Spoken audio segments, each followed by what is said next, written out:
Today's offering, how to play stadium pop.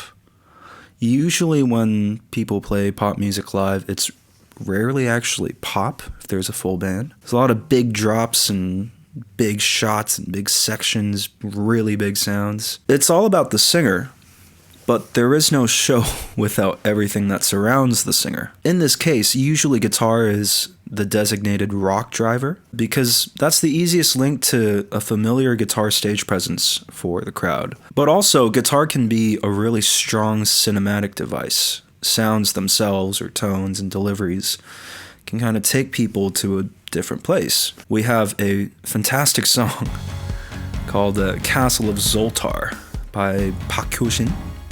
It's one of my favorites ever. If you listen to the original, the reference was Viva la Vida, very clearly, but there's some stuff harmonically that really makes it interesting. We're gonna look at 3 choices today. Choice 1, shoegaze.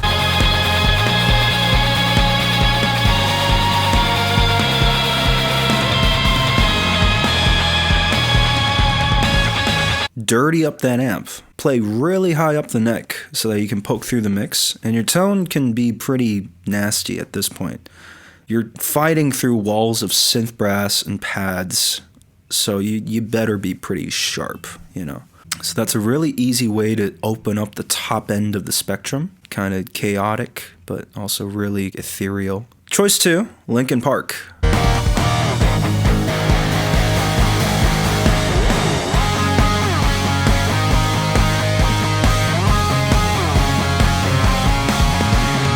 This is rhythm guitar, essentially, and we talked about this in the 80s video. You're playing a bit more reserved, you're not necessarily just slamming away. This style is really good for playing while running around. Choice 3, Top Gun.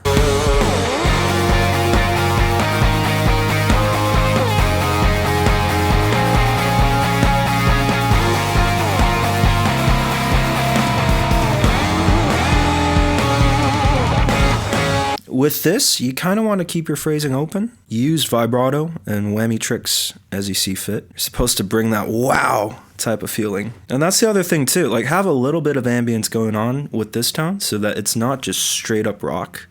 It's got this rhythmic bounce back, kind of like a U2 part, you know? The key with all 3 of these things is you got to think like a rocker. Potentially, you should be able to go through all 3 different modes within one song, depending on what you want to do for each part, right?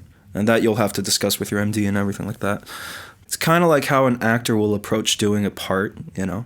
They kind of create a scenario or a headspace for themselves. It's the same thing here. You have to imagine that you are Johnny Buckland in the moment. Imagine that you are Thurston Moore. Commit to each bit fully. Be authentic. And it's the bombshell, actually. Everything you just heard and saw is a really great way to layer guitars on a record.